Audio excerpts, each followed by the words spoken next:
this proposal, but then where is it that the public is going to find out about all these other procedures that are proposed to go into place? So we just, one, want you to not consider this and move it forward, this proposal, and just to keep things the way they are. That's why we elected you, and we appreciate being heard tonight. Thank you.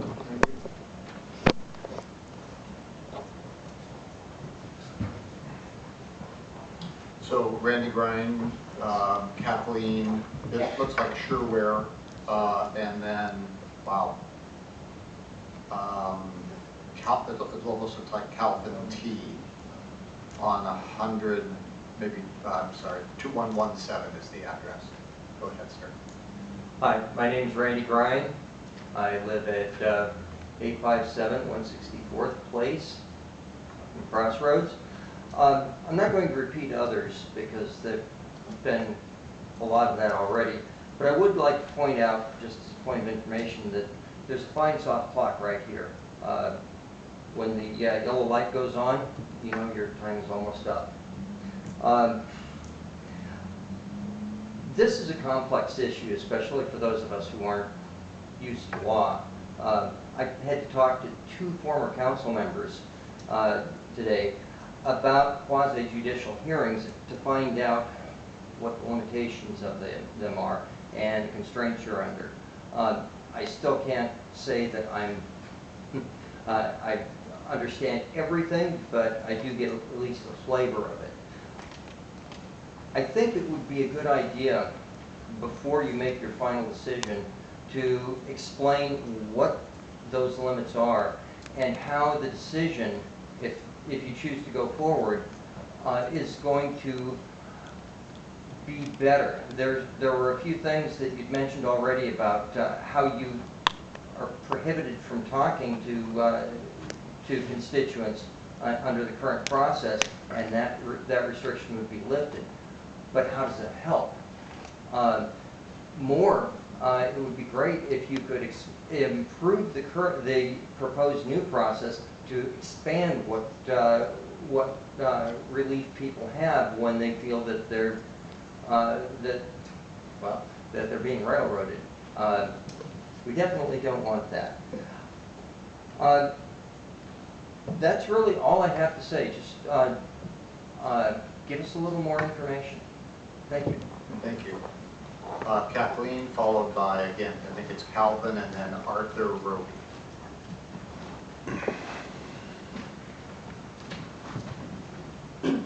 My name's Kathleen Sherman. I live at 4741 132nd Avenue Southeast. Okay. By voiding the quasi-judicial process, you're cutting off access to homeowners and community associations with limited funds. What's the point of the council being able to communicate with citizens if they take themselves out of the decision-making process? This is the first step to changing the city of Bellevue from a city of homeowners to a city of commercial interests and renters. Is that the goal? I don't want commercial interests permitting at city planning departments telling me what's good for me, but I want a voice in my city. And this is, okay, if you're worried about liability, they make insurance, they have insurance for that sort of thing, and you can just get more insurance. And this is going to sting too, because what kind of council do you want to be? I'm done. Thank you. And I apologize on the last name. It's, so Calvin, Arthur Roby, and Valerie Barber. Hello, my name is Calvin on 167th Avenue Northeast. I'm probably the only person here who's vaguely supportive of this measure because I personally, previously in previous cities I've lived in, trying to talk to council members about sensitive issues, they tell me, oh, it's a quasi-judicial matter, you can't talk to me about this, I'm sorry, and like they go la la la. I'm like, that's really annoying. I want to be able to engage my council members, you know, on issues that apparently they can't talk about because of this quasi-judicial thing that is super confusing to me as a person who wants to talk to their elected officials. But I am very, very, very sympathetic of the concerns that people are raised about, you know, improper decisions of the hearing examiner and not wanting to go to Superior Court I'd like to suggest to the council that maybe we can, instead of just reducing the level of appeal and taking time people go to the Superior Court, bring back the Board of Adjustments that we used to have in the city before the 1997 reforms. And I think that might be a committee of citizens that we used to have that would hear appeals such as these and keep it local without going to the very expensive Superior Court. Thank you. Thank you. Arthur Roby, Valerie Barber, and Warren Halverson. Good evening, council members. I'm Arthur Roby, and I live at 3107 127th Avenue Northeast, Bellevue, Washington, 98005, over in the Cherry Crest neighborhood. After having served 4 years in the Marine Corps, I'm very familiar with what it means to have no say in things. So, now that I'm out, here we are. We want to progress. Let's progress together. My concern is that today, it's just another skyscraper in downtown Bellevue. But what's going to happen if we have some neighborhoods on the fringes, like my neighborhood, where somebody says, I think it'd be better if we had some low-income housing in there, high density, whatever, to buy people. We're going to condemn your property. Now, that may sound far-fetched, but I've seen those things happen across the country. As I said, if we want to progress, that's fine. But we need to have a say in this, and to not have a say is pretty much going against what I wore the uniform for 4 years. Thank you. Hoorah. Valerie Barber. Sorry about that. Valerie Barber, Warren Halverson, Norma Hanson. Hi. Wanted to just comment. I've listened to what others have said, and I don't have the same sense of humor that some others have been able to grace us with this evening. One of the things that I think is interesting is the ability to have a voice, and I think that's actually the way that people get involved in their community and in their government. And to put that into a legal system, now it feels even more untouchable to the average citizen. And when we do that, it means that citizens don't feel as though they have a voice. And when we take that away, we take the opportunity away for citizens to get involved in city government. And I don't know about you all, but there was probably an issue that was important to you, and so you started to get involved in some of the issues. And had that been faced, you had to face that issue through a legal court that you couldn't pay for, and you felt that the opposing side had the money to take it to the nth degree into court, you probably wouldn't be sitting here today. And so I think about that, and I think about the entree into city government and how this is people feeling these issues and getting involved and having these discussions and hearing other people out through the process actually helps people get involved in city government, but it also helps that pipeline of understanding as well and developing that process. So let's not lose that. Let's continue to keep the pipeline of people getting interested in city government, not keeping people out, but bringing more people in. Understanding that while that might slow us down, it actually takes the time so that we can move faster, right? So if we're all aligned, we all understand the pros and cons of the situation, we understand the complexities, and we get to be heard. To me, that makes it so we can go faster in the process. Thank you. Warren Halverson, Norma Hanson, and then the last person who is signed up, and I'm not going to get the first name right, the last Name is Alfred. My name is Warren Halverson, 13701 Northeast 32nd Place. As you know, I followed this issue over the last couple of months. I would like to briefly tonight speak a little bit about transparency, a little bit about stakeholder participation and fact-based analysis, if you will, as it relates to proposed quasi-judicial issue. The proposal was made just a couple of months ago. In your packet, it is mentioned that the staff has held 2 meetings, one with the EBCC and a special meeting. As you probably noted, only 8 people showed up for each of these 2 meetings, parenthetically held in the midsummer. 4 of those people attended both meetings, including my wife and myself. Net 8. The meetings were informative, but certainly not adequately attended to be remotely inclusive or representative of citizens or neighborhoods. When I was in business, I was president of the Downtown Kiwanis Club of Seattle and involved with the Downtown Association and the Chambers of Commerce. There were many avenues and times for businesses to communicate and participate. Local citizens deserve this consideration all the time, not in the summer, not when children are out of school, not when everyone is on vacation. So it is imperative that you delay this decision if you truly want to acquire participation, to learn about engagement, and to represent all of your citizens. I would suggest even having fall focus groups before the next election. This approach will enable you to build in oversight, safeguards for the public, and avenues for better participation in decisions. Let's do this the Bellevue way, not Wisconsin's, not California's.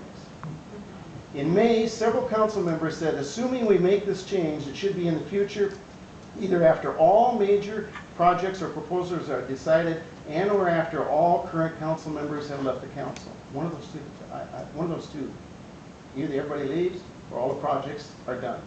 We definitely concur that any effective date should be after such projects as a homeless shelter, fire station, and Energize East Side are fully implemented. If you value transparency, you need participation. If you value transparency, you need checks and balances. In the case of Energize East Side, we've not seen that with the CAG process, we've not seen that with the EIS process, and now you want to remove another set of processes that will provide oversight over large businesses doing business in Bellevue through primarily the city. In conclusion, we fully appreciate the City Council's, I'm watching the clock, Mr. Mayor. Yeah, in conclusion, we fully appreciate the City Council's commitment to transparency. We really do. And full stakeholder participation. We really do. And fact-based analysis. We really do. Let's make the quasi-judicial decisions for the right reasons. Make that decision for the right reasons. And Bellevue's way. Thank you very much. Norm Hanson and Mr. or Ms. Alford, I'm sorry. My name is Norm Hanson. I live at 3851 136th Avenue Northeast in Bridle Trails. And we've lived there since 1972, and I've worked with the city over all those years. And I think that we really need a check and a balance. And I think that having you in on the process on these important land use decisions is basically part of the democratic process. I think if you're removed from it, that you'll be in the back seat and somebody else is going to be doing the driving. We all know that the people that have the money like to drive, and they're doing it now with the boom here. And when we get back to Energize East Side, we know they're a $9 billion corporation. We can't even get to meet with them. We can't get the data. But we can rely on you that there's only one hearing examiner. There's 7 of you. And I think 7 people could come up with a better decision than 1. So thank you very much. Alfred was the last name on the list, I believe, 14006 Southeast 44th Place. I think that was Tammy Alford, I think she Okay. That's the number of people who are signed up to speak on this issue. Are there any others who wish to speak? Deputy Mayor, before anyone else speaks, Fiona Caulfield left some written comments that I'll distribute to the council. That'll be at the made record. part of the record. Correct. Mr. McCullough. Thank you very much, Mr. Mayor, members of council. Jack McCullough, 701 Fifth Avenue, Seattle, 600, 98104. I'm here in a good government capacity tonight, not representing anyone. Wanted to, I think, drive the point home that was made by staff that the council is not the body best equipped to act as a decision-making tribunal in quasi-judicial matters. And that the proposal in front of you should be adopted. You know, it's interesting, in listening to the testimony tonight, the phrases that I think I've heard most consistently were those of accountability, of making good policy decisions, of communicating with citizens, of having checks and balances in the process. And these are important jobs that the council should undertake, but they're part of your jobs as legislators, not as quasi-judicial decision makers. And in fact, any of these items that I've just discussed impair your role as judges when you're making decisions. Washington is not like California or Oregon or states across the country where land use decisions are legislative decisions, where you can come up and talk to your council members, even behind closed doors, and try to convince them about the decisions you're making. You're acting as judges. It's not what you think it might happen, not who is in the room in front of you, but what's in the record, and how do you apply those facts in the record to the law and make a reasoned decision. And in fact, the decision that you make as judges should really at the end be no different than the decision that the hearing examiner or a superior court judge might make. Yes, there were 8 cases, but as the deputy mayor pointed out, 3 of them were remand, and we know when you do a remand, you're really just taking the opportunity to clean up the record below. There were 5 decisions made, 5 ultimate decisions when you take out the remand decisions, and 4 of them denied the appeals in 20 years. This is not a big issue. Our suggestion is that, and finally, I guess there's some suggestion. The rest of being victorious as they were to you, this is not right. You don't impress anybody by doing that. Just, well, it's okay. I mean, if you're here to act at times in a judicial capacity, this kind of behavior in the room is not consistent, I will say, with the kind of treatment that a judicial tribunal should receive. You've heard about the question of whether there's an opportunity to be heard in the process. And we all know that there's plenty of opportunity in this process. At the staff level, at the early hearing levels, at the open record public decision, in the hearing examiner process, and beyond if you have to take it. The fact that the council is not involved doesn't mean that anyone is being deprived of your right. I think we've heard a lot of talk about the importance of the democratic process. But a keystone to the democratic process is the rule of law. And understanding that when your individual rights are at stake, decisions are not going to be made politically. That if you're subject to law and you're subject to criteria in decision making. Thank you very much. Thank you. Okay, anyone else?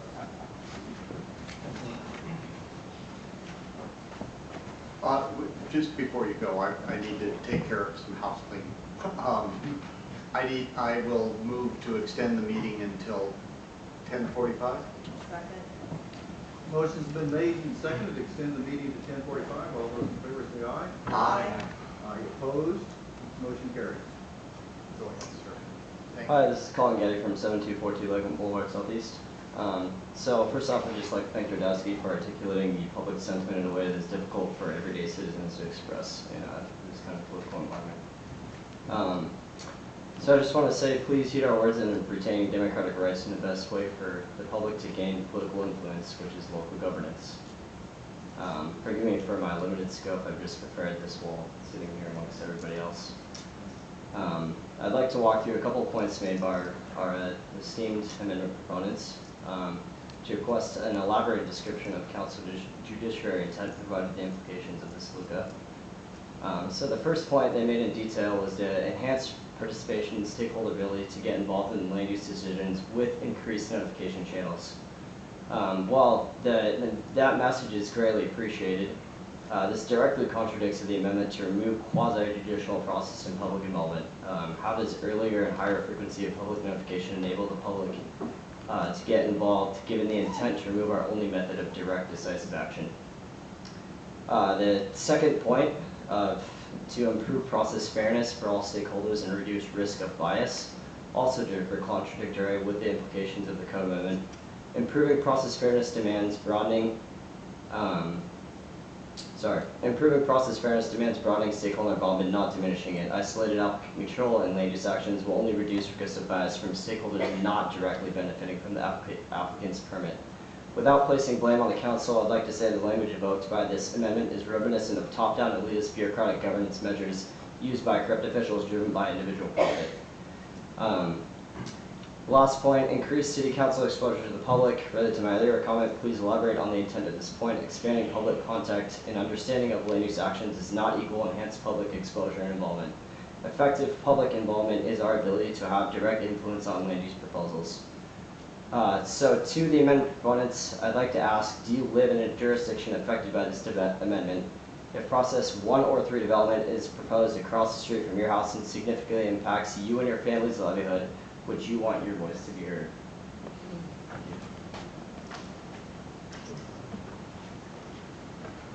Well, is there anyone else who wishes to speak? I would like to speak. Okay, very good. My name is Tom Sider. I live on 2012 164th Avenue Northeast, Bellevue, Washington. I'm really not nearly as well prepared as 99% of the people that have spoken tonight. But I just thought it was just absolutely rotten that a person who doesn't even live in Bellevue is telling us why public disclosure is a bad thing, and that you guys have to make 7 or 8 decisions in all these years, and that that's an unreasonable remedy. And that man is a much more articulate speaker than I am, and I'll give that to him. But you guys really have a moral responsibility to allow people to not have to hire an attorney. And if you have to address the public 7 or 8 times in 15 or 20 years, I think that's just the price of democracy. And I pray that you get rid of this proposal, that you do not postpone it, you get rid of it. Thank you for my time. Thank you. Is there anyone else who wishes to speak? Thank you. My name's Jason, and I grew up on Northeast 21st Place in Clyde Hill. I'd just like to say that this is not just an East Bellevue thing, this is a Bellevue thing. Clearly, I grew up in West Bellevue, so this is something we feel solidarity with. Much like all government positions, unbiased, professional, and honest records is why people are put in their positions of power. In your own words, as legislators, not judges. So if that's what you're here for, what's the problem with having quasi-judicial public appeals? This fine gentleman right here implies that due to these quasi-judicial hearings, you're incapable of acting as legislators, not judges. And I'd like to ask and make the comment that I think you're doing that right now. You're using your positions to hear what the people have to say. I don't see this as that different as what quasi-judicial hearings, aside from some parliamentary procedure issues, and based on your own very specific wording that was up on the screen, the concern of bias. To me, the concern of bias does not lie with the general public's ability to influence in their own neighborhoods, but solely with local government's susceptibility to being influenced by special interests. Thank you. Is there anyone else who wishes to speak?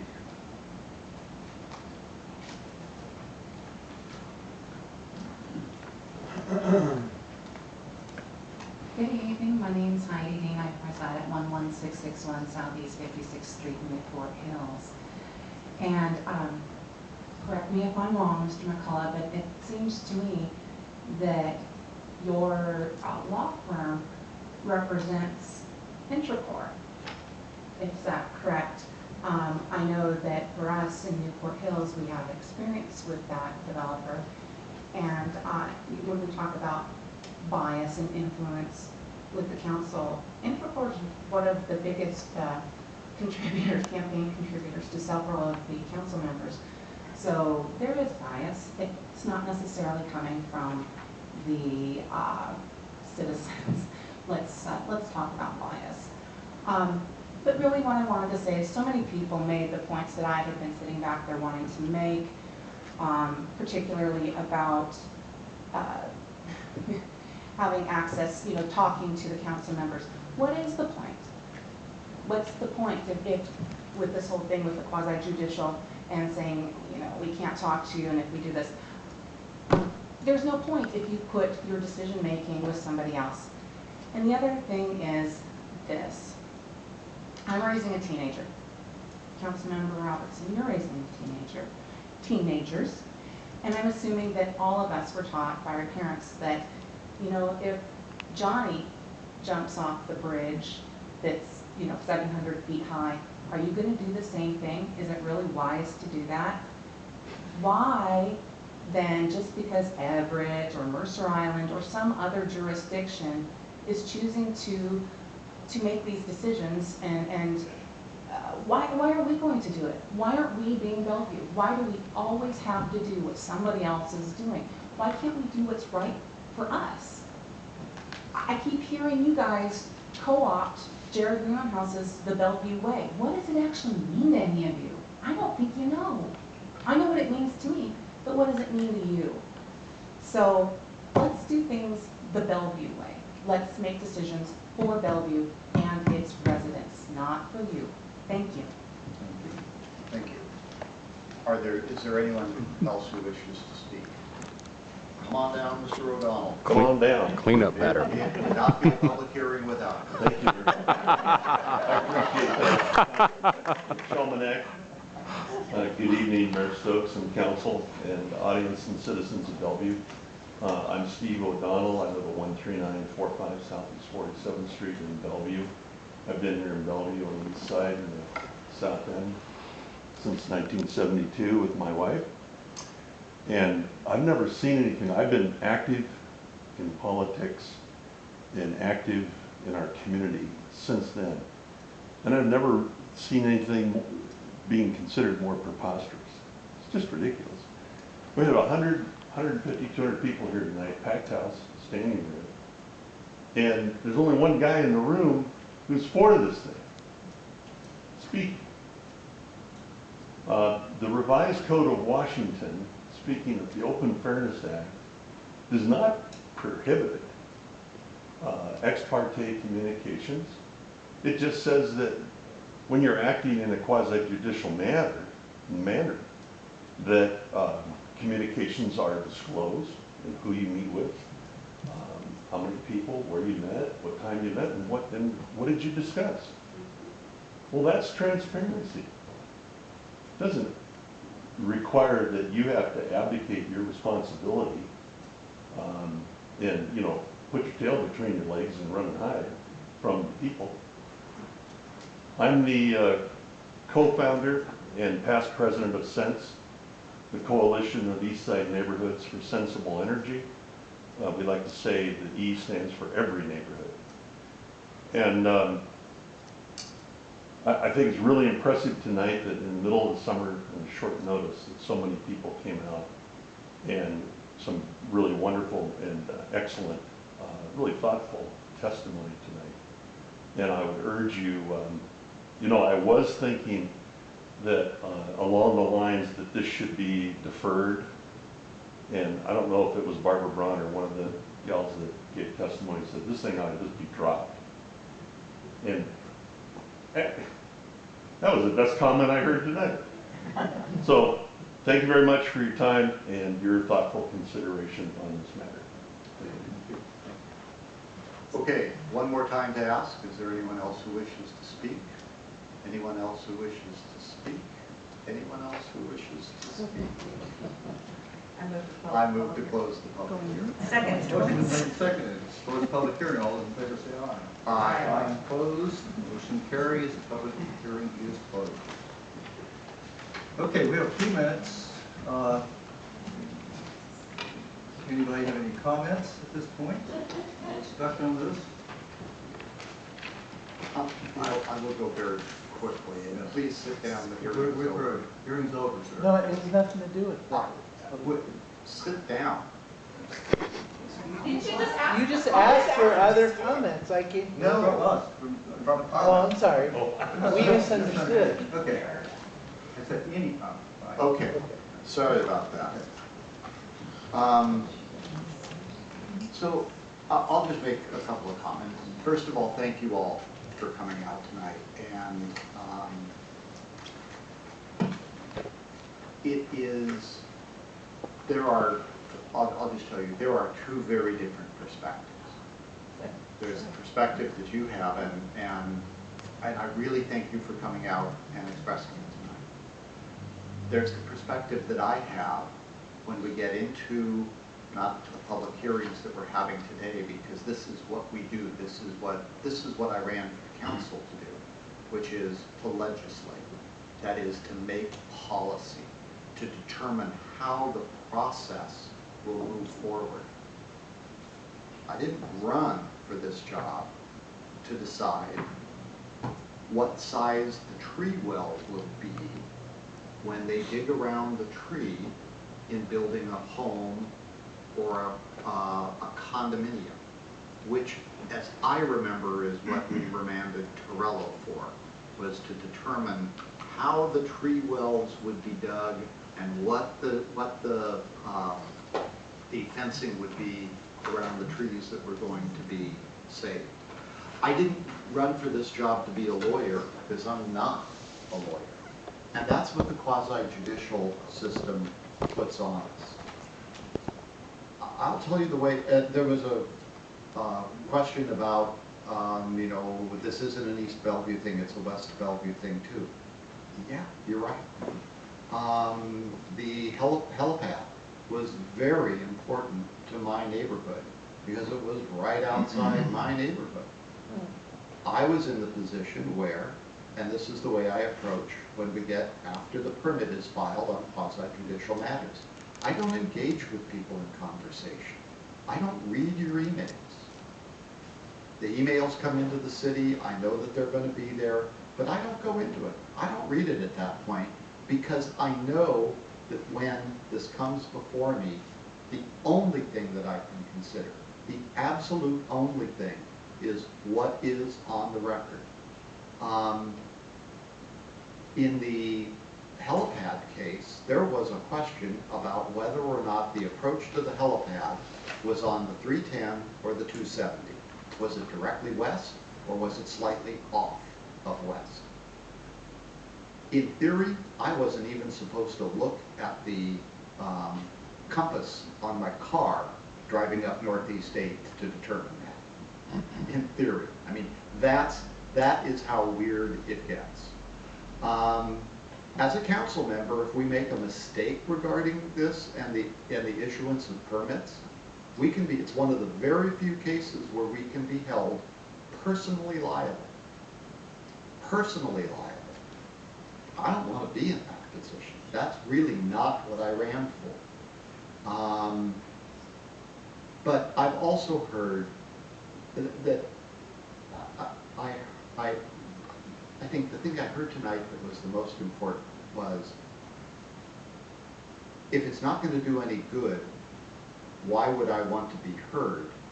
And from my standpoint, I can't listen to you because I have to make the decision completely on the record. And that's a big barrier between me as a representative, and I take this job very seriously to represent people. And so that's the takeaway that I have from this tonight. I think I've given a couple of my colleagues a little time to jot down some notes. I don't believe that this is the best way to go for government. I mean, to jot down notes for what they would like to say. But I listened very carefully to what was said tonight. And so I'm at that point where I will say this. I think to do Fire Station 10 or to do a homeless shelter, the best absolute way to do it is a development agreement. I would like us to have been able to be in a position of doing a development agreement on Puget Sound Energy's project. that probably on Energize East side, that probably wasn't possible. But when we get into that, considering it in quasi-judicial, it'll be time, manner, and place.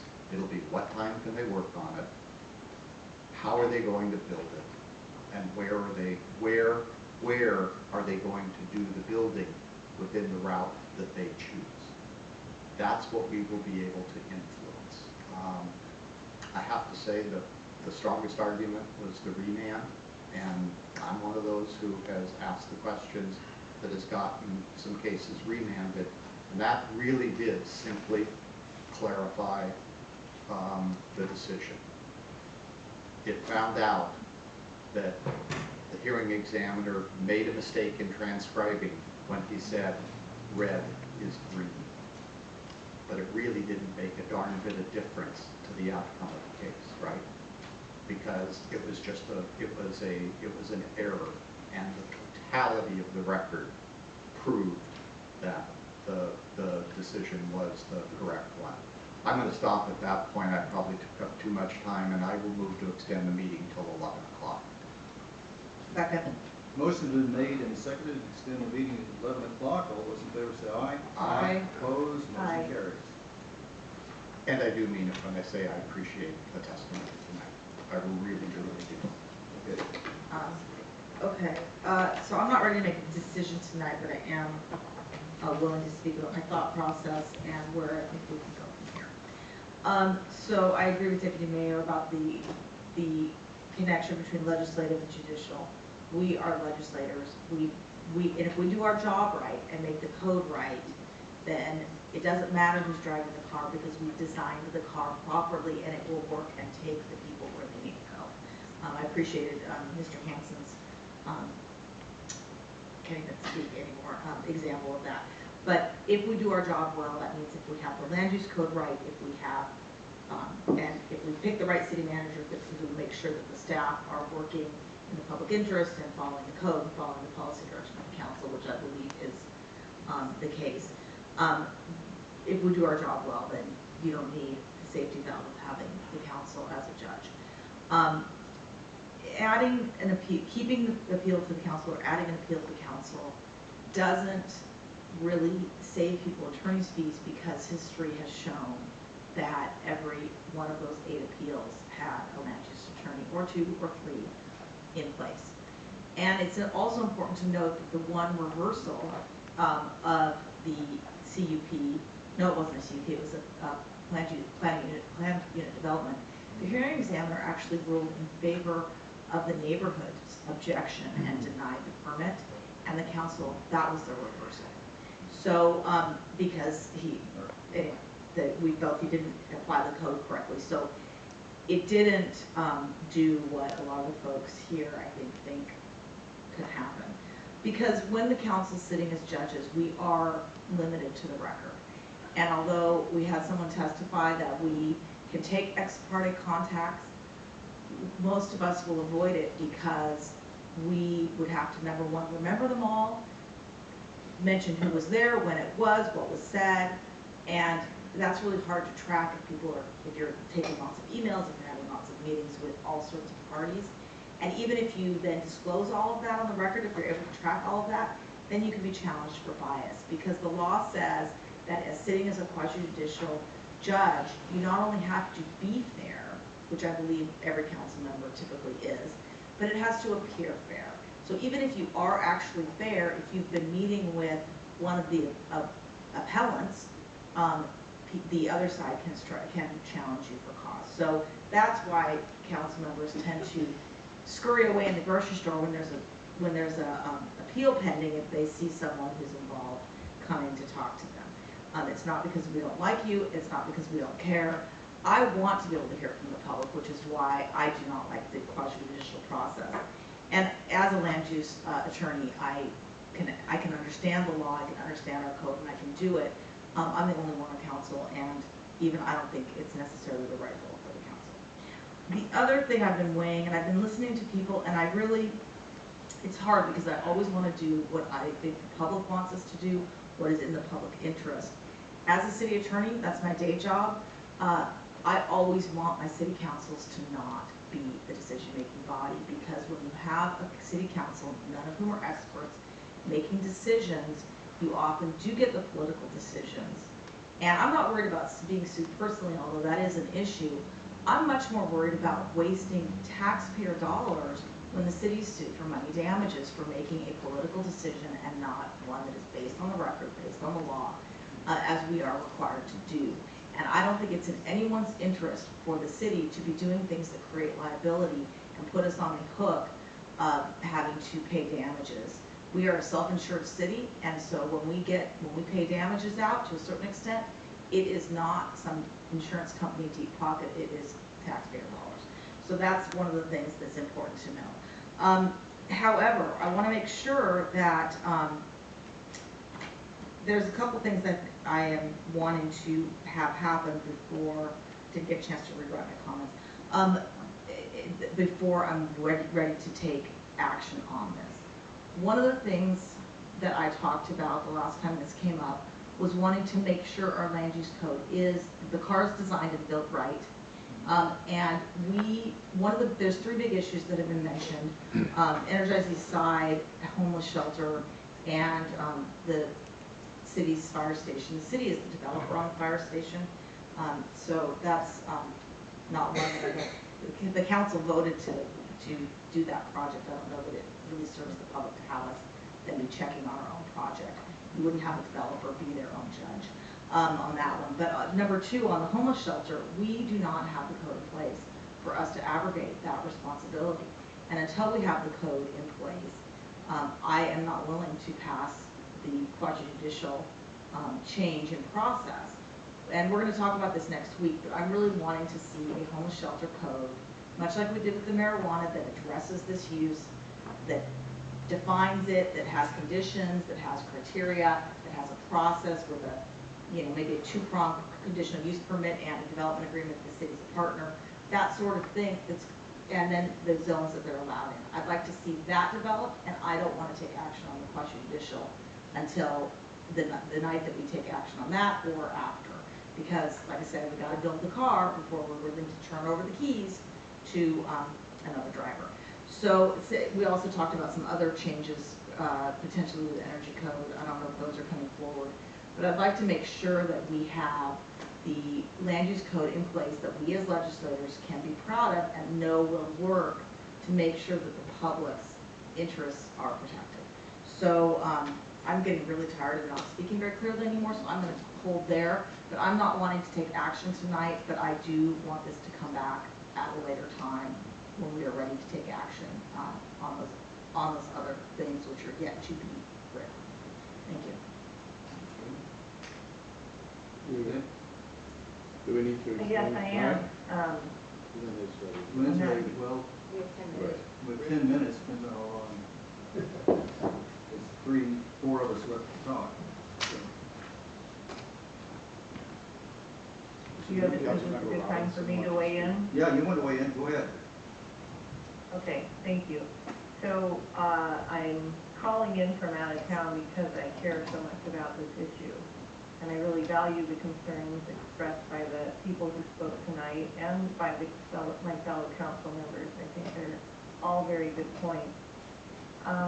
It would be helpful for me to have some illustration of how the process would work. Were we in a quasi-judicial process or were we not? And if you could take an example of something that we, in the past have weighed in on, that would have, how it would have looked differently had we not been in a quasi-judicial process, what we could have done differently, how that might have benefited the community more or not. I think that would be very helpful for me and for the people who are learning more about this, because it's very complex. I'm not interested in something just to make it easier for the city. I want to do what serves the community best. And I understand what Councilmember Robertson and Chalmanack said very eloquently, but I also understand the concerns of a community that does not want to have less of a public process. So if we could come up with an example next time and just kind of play that out, I'd appreciate it. Okay. All right. I really appreciate the conversation tonight. I heard a lot of very good, feeling, which is important to us. When we serve you in the public, it's a pretty tough position to be in as a council member. We are viewed ultimately, primarily to represent you. And we represent you in soul, in spirit, in thinking, in thought, in everything. And sometimes it's very hard to distinguish one from the other. So we basically have to deal with these decisions at a very personal and very discrete timeline and discrete basis. So I want to just have an overview that we really is here again for you in soul and spirit and rationale as well. And sometimes it gets to be very gray, very difficult. So first of all, talking about what Councilmember Robertson said. I've been on the council for many years, and I've been involved in, obviously, most of those cases that were described. And in a way, I was involved with the case, when I was involved in a suit, because of the quasi-judicial process. Maybe I was too enthusiastic, overstepping, wanting to represent the public. As a result, you sometimes cross the gray area of legal parameter. And so, with the gray area I'm talking about, you are liable, you can be subjected to legal proceedings. Whether everybody says it's clear, but it isn't really clear. So for all those reasons, and I think Councilmember Robertson also mentioned it, many of us did, we are no expert. I'm not a lawyer, so so that's for sure. So I, just like anything else, we are considered to be Superman in a way. We're supposed to be the leader with lots of authorities, but we may think that way sometimes, but in reality we are not. We are just common human beings, pretty much like you. But we are committed. I am committed. I'm dedicated to serve you as practical, as common, as real as possible, to make sure that the outcome, fits the value, the things that you like me to do. Most of the time, I think we succeed, but occasionally we don't. So we want to be sure the process we are trying to achieve, accomplish, to meet as well as possible. But this is a very, very, very tough situation we are in. So there's a lot of dilemmas. How do we maintain the legal position that we may not be subject to a suit, whatever, but at the same time we do share and represent you, from the moral issue, from the value issue, from the judgment that we feel is right. There's a lot of constraints in real life. Theoretically, it should be very clear. Ultimately, my goal is how to represent you the best we can. If it's illegal, we have more right, we should do that. If it's otherwise, we should do that as well. But this is the case where we could be from right to left and left to right. It varies all over the map. So, most of us have always thought that, well, we are not lawyers. And again, I'm no lawyer, so I don't really know what we should be doing or what are the constraints or rights or constraints.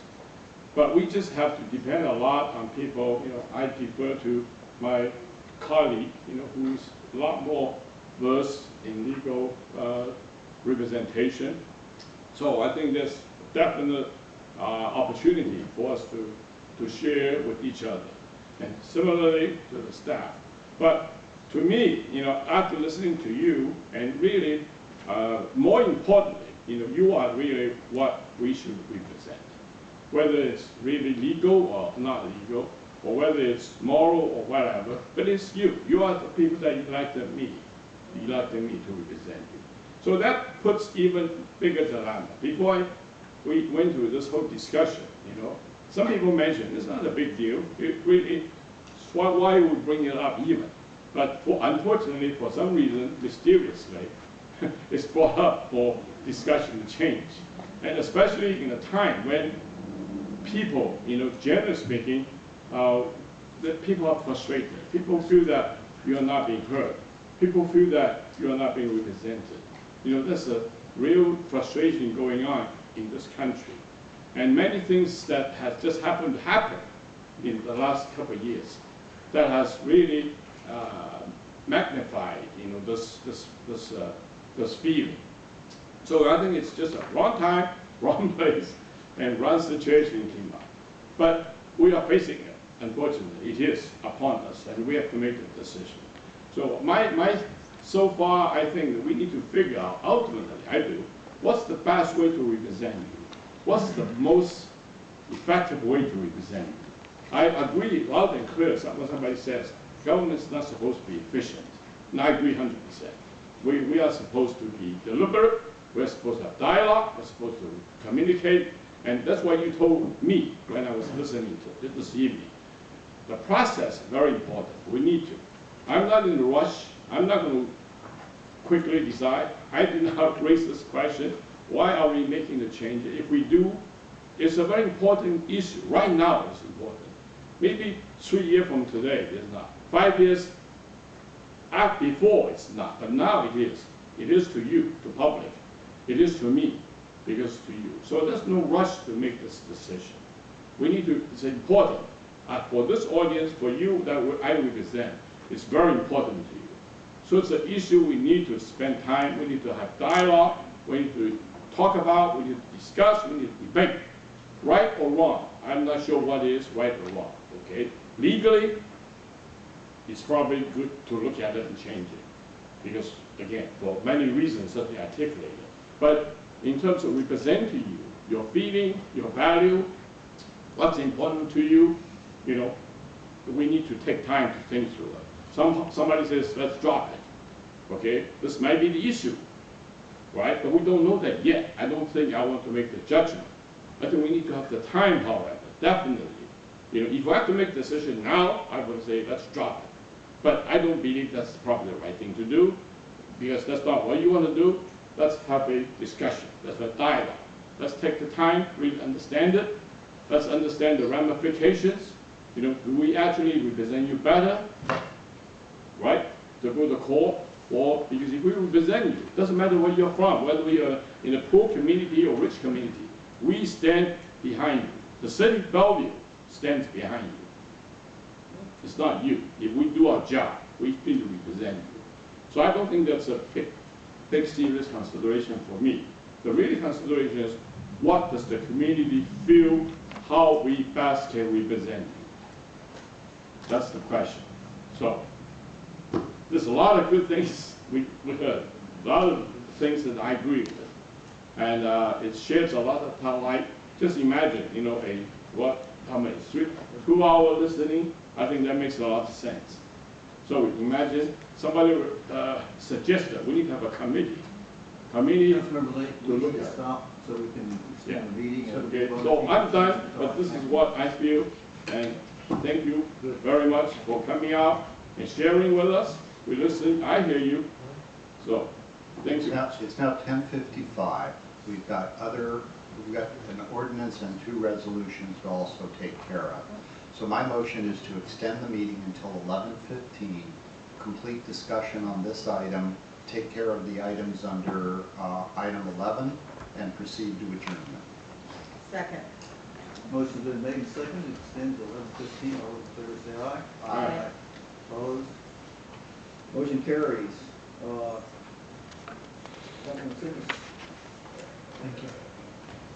So, quite frankly, I'm very, very torn on this issue. This is actually tougher than any of the other issues that I think we're dealing with right now. My own personal belief is if I was doing this just for myself, I would vote to get rid of it. But my job is not to vote my own selfish interests, it's to represent the interests of all the people of Bellevue. So as I'm looking at this issue, I'm trying to figure out what are the root issues here? What are the real things that are problems and what are the things that need to be solved? And what I'm reading and hearing from all you people is really what you're asking for is that the city council has your back whenever you have a problem and an issue. And it has been mentioned several times, you don't know the hearing examiners, but you know the people that you elected. You want to be able to look them in the eye and expect that they're looking after your best interests. And, American democracy is the great experiment, and there's a lot of things that go wrong in experiments. There's a lot of things that go right. I personally don't think we have the right, perfect, quasi-judicial system in place. I don't know that there is a better process. I don't know that this is the worst process. I fully support Councilmember Robertson's comments and suggestion that we need to look for something, a better way to affect this process. But my thinking right now is if we can't find a better way of supporting you and making sure that the rules of Bellevue are followed by everyone and that everyone gets a fair hearing, then this imperfect rule probably needs to stay in place. But we need to make the effort to look at it and see if there is a better way of doing it, because part of the great experiment, is Thomas Edison, famously failed 10,000 times in making a light bulb. Well, we may fail a few times. I don't have a problem discussing this. I don't have a problem continuing the discussion. I'm not prepared to vote on it tonight. I certainly wouldn't be prepared to vote on it even in a week, because I think this needs to really be taken into thought, discussed. But I'll be happy to be outside the door after the meeting's over and listening to what anyone has to say, because there are a couple of things that bother me about the process. One of them being that most of the cases end up going to Superior Court. All of the cases had lawyers involved before it even came to the council. So the argument that it's a low-cost way of doing things isn't true. I mean, fortunately, I've not hired many lawyers in my life, but I know every time I have, they've been damn expensive. So it's a process that's expensive regardless of whether it goes to court or comes here or